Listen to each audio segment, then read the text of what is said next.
realize how important trees are in our lives? They sure look nice for walking. Actually, the first settlers found them a bit of a nuisance. How's that? Well, they had to cut them down to clear the land for farming. You mean this whole countryside was full of trees? That's right. But then they found the timber useful for building homes, fences, furniture. They burned wood to cook their food and to heat their homes. I guess we still need trees today, huh? They still make fine furniture, and today fiber is used for cellophane, turpentines. Branches and leaves have a high protein content, which can be used to feed animals. Do you hear that?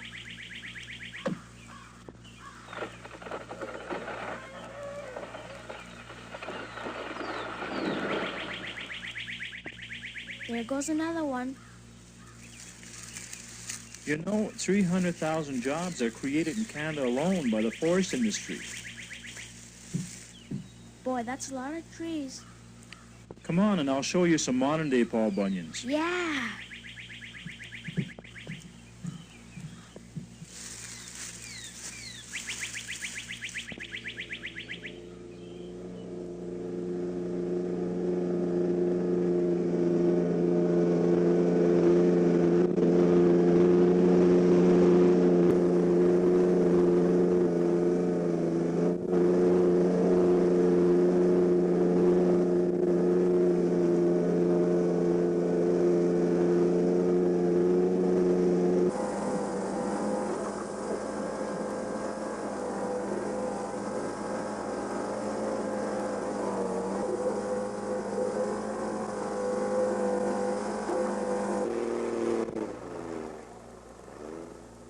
An increased demand for wood products has brought very sophisticated equipment to the woodlands for cutting, delimbing, skidding, loading, and hauling trees.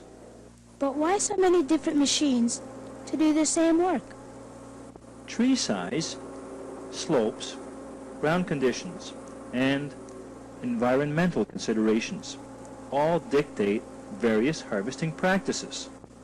Track-type machines are slower, but get around more easily in boggy areas. Tires are faster, but they are restricted to harder ground conditions.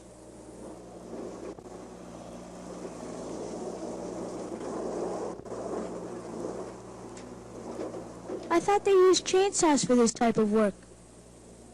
They are still being used particularly for large trees. You see, delimbing with a chainsaw is very dangerous, so an attempt is being made to mechanize this part of the operation.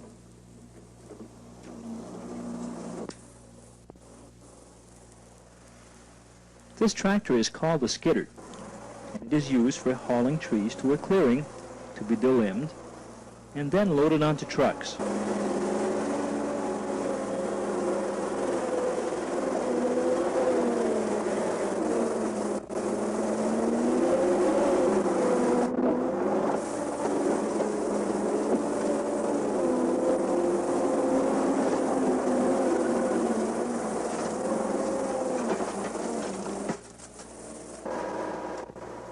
You will notice that various pieces of equipment are matched to form part of the system. A good match is essential for both efficiency and economy. Why are we so concerned with economy when we need all that wood anyway? Because this is a very competitive market. We sell our products to several countries and have to compete economically if we are to stay in business.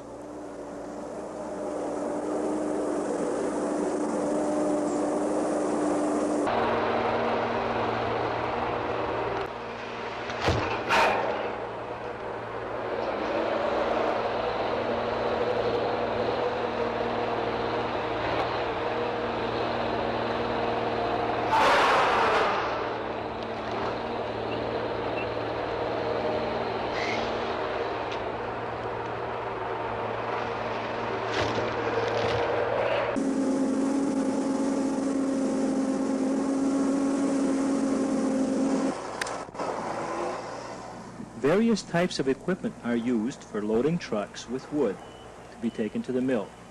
Why don't they take the branches? If they have to be hauled for long distances, it will cost more than they are worth. So it does play a role in energy conservation.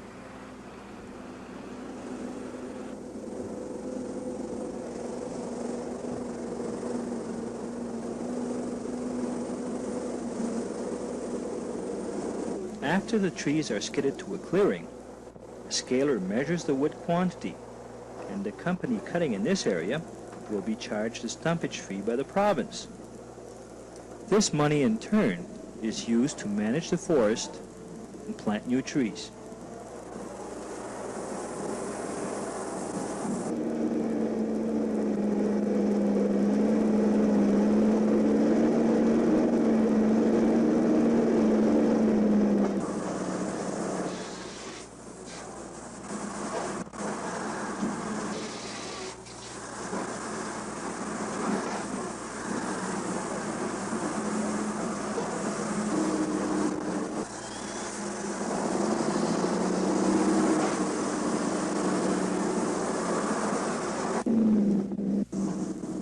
Larger wood is cut into lengths to be made into lumber.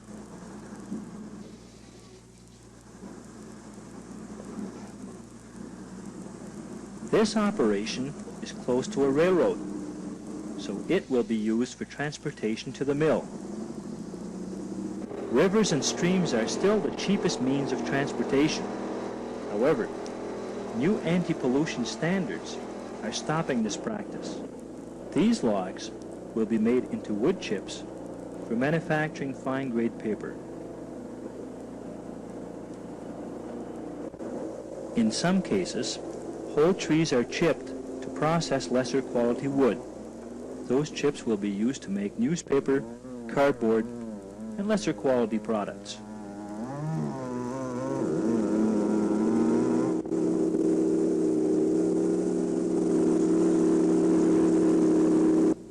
Modern sawmills use chipping saws to save fiber otherwise lost to sawdust.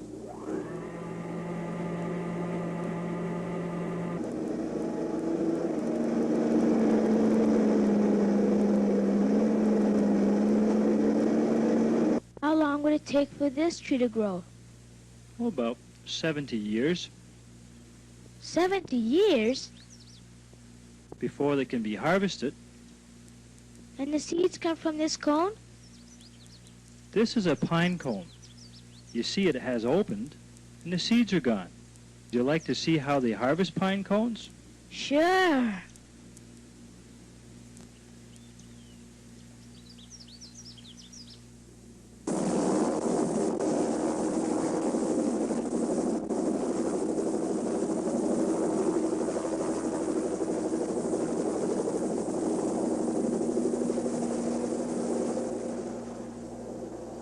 Gee, this seems like an expensive way of doing it.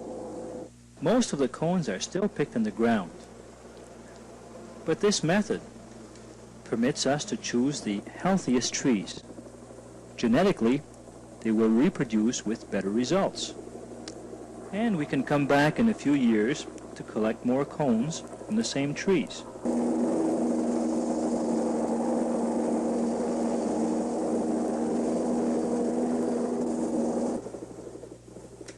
As you can see, different types of baskets have been devised for different species.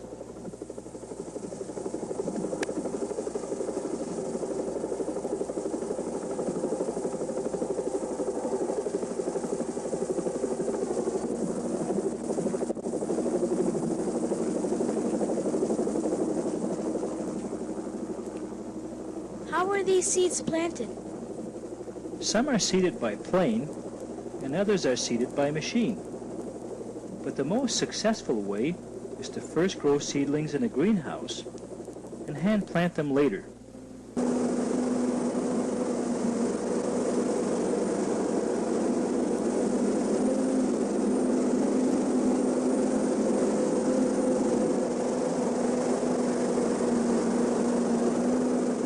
Before planting, the land has to be prepared using a method called scarification.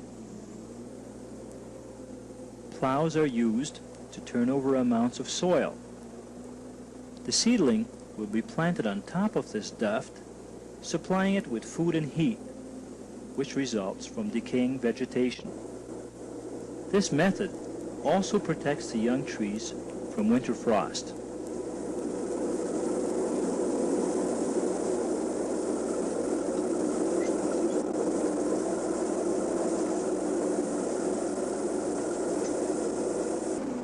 In warmer southern climates, the root mat has to be chopped up finely to prevent seedlings from being choked out by stronger, unwanted growth.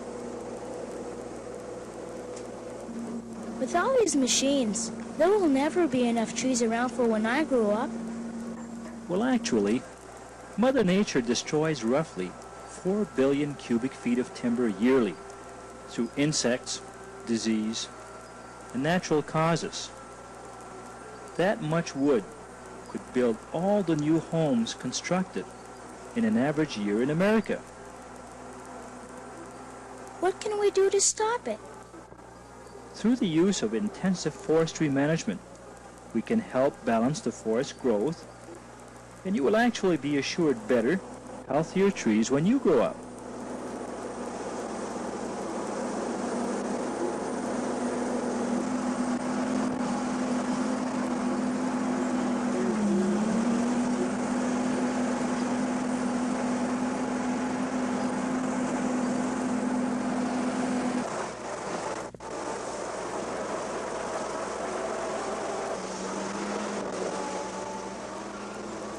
Are they still clearing woods for farmland? In some places, they are, and in others, we are actually turning useless farmlands back into forests.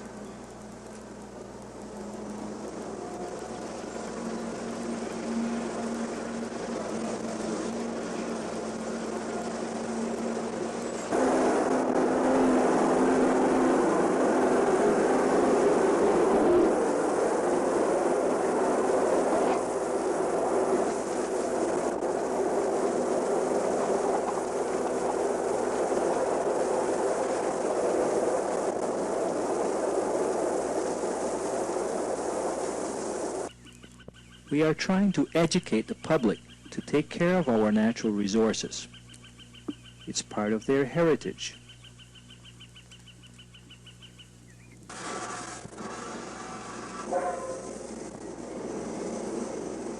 The Industrial Revolution has brought a more serious problem: acid rain.